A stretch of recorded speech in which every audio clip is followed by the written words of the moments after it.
ከአስተናጋጅነት ማናጀር ሆንኩ የሬስቶራንቱ። ከዛ በቃ አልሆነኝ።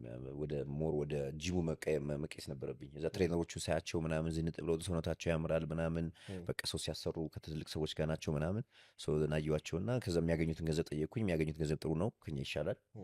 ግን ቀስ ብዬ ወደዛ ሙባረኩኝ። በቃ ትሬነሮቹ እዛ እንትን ላፍቶ ሙሉ ያሉት ቬሪ በቃ ክላሲ ነበር ያኔ።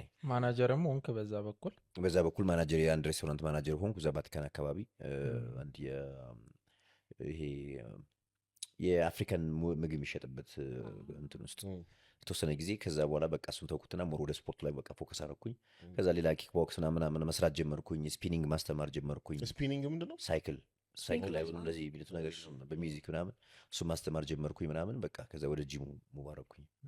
በቃ ቢዝነስ ቀዳዳ ነው የምትፈልገው። በቃ አንተ ህይወትህን ለመለወጥ ቀዳዳ በቃ እና አላማዬ በቃ ስፖርት ላይ ነበር። በሆነ ነገር በቃ ስፖርቱ ላይ መግባት ነው ፍላጎቴ ነበር።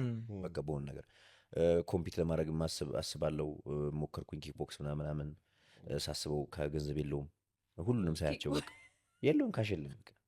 በነገራችን ላይ ማለት ነው ጌችን በጣም እንደወደውና የሆነ በጣም ደግሞ ሪስፔክት እንዲኖረኝ ያደረገው በጣም ሆነስት መሆኑ ነው። ማለት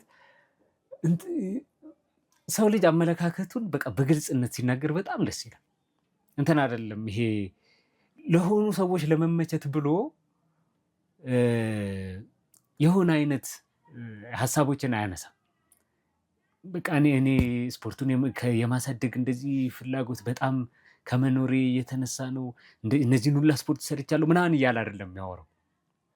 ላይፉን ለመቀየር እንደሆነና ለገንዘብ ከአንደኛው ወደ አንደኛው ሽፍት ያደርግ እንደነበር ወደ ጂም ትሬነርነት የሄደው ጥሩ ይለብሳሉ፣ ከአሪፍ ሰዎች ይውላሉ፣ ጥሩ ገንዘብ ያገኛሉ። ወደዛ ሽፍት ወደ ማድረግ ሄደ። ከዛ በኋላ ወደ ኪክ ቦክስ ምናምን ሄዶ ሲያየው ገንዘብ የለውም። እንደዚህ በግልጽ መናገሩ እንዴት ደስ እንዳለኝ። እንደዚህ አይነት ሰዎች በጣም በጣም በጣም ይስቡኛል። በጣም እንዳከብራቸው ያደርጉኛል። ምንም የነሱ ማንነት አይሸፋፍኑም እና ለሆኑ ሰዎች በቃ የሆነ ግሬሳቸውን እንትናቸውን ከፍ ለማስደረግ ብለው እነሱ ከሚያስቡትና አቋማቸው ከሆነ ነገር ተቃራኒ የሆነውን ነገር ሲያሳዩን አናይም እንደዚህ አይነት ሰዎች። ያ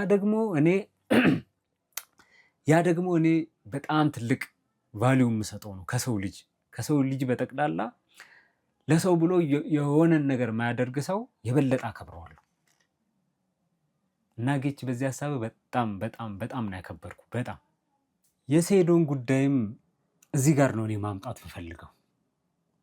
ሴዶ የጠየቀው ጥያቄ ትክክል ነው ወይስ አይደለም? በእኔ አመለካከት ሴዶ የጠየቀው ጥያቄ በጣም ትክክል ይመስለኛል። ትክክል ራሱ ባይሆን መጠየቁ ሊያሰድበው ሊያስወቅሰው ይገባል ብዬ አላምንም። ለምን ካላችሁ ማንኛውም ሰው የእኔ ፍላጎት ይሄ ነው፣ እኔ የሆነ ነገር ላይ የምሳተፈው በዚህ ክራይቴሪያ ከሆነ ብቻ ነው የማለት መብት አለው። ያ ክራይቴሪያ ልክ ሆነ አልሆነ ሌላ ጉዳይ ነው። መጀመሪያ ግን መብቱ ነው። አንድ ሰው ደግሞ መብቱ ከሆነ የሰው ልጅ በመብቱ እንዴት ይሰደባል? በመብቱ እንዴት አካውንቱ ላይ ሪፖርት ይደረጋል?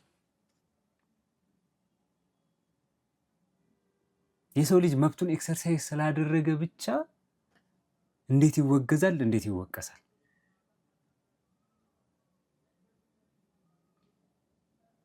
ትክክል ነው አይደለም የሚለው ጋር ስንመጣ ጌች በግልጽ ከሱ ላይፍ ጋር አያይዞ የተናገረው ነገር የሆኑ ነገሮችን ብር የላቸውም ብሎ የተዋቸው ነገሮች አሉ። ብር ቢኖራቸው ኖሮ ወይም ኢንካም የሚያመጡለት ነገር ቢሆኑ ኖሮ አይተዋቸውም ነበር።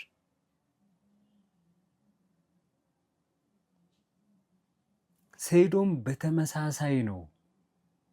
የራሱን መስፈርትና የራሱን ጥያቄ ቁጭ ያደረገው ስራው ስፖርቱን ከማሳደግም ባሻገር ቢዝነስ መሆኑ ግልጽ ነው። ኳሱን ስፖርቱን ከማሳደግ ባሻገር በጣም ትልቅ ቢዝነስ እንደሆነ ሁሉ ይሄም ስፖርቱን ከማሳደግ ባሻገር በጣም ትልቅ ቢዝነስ ነው።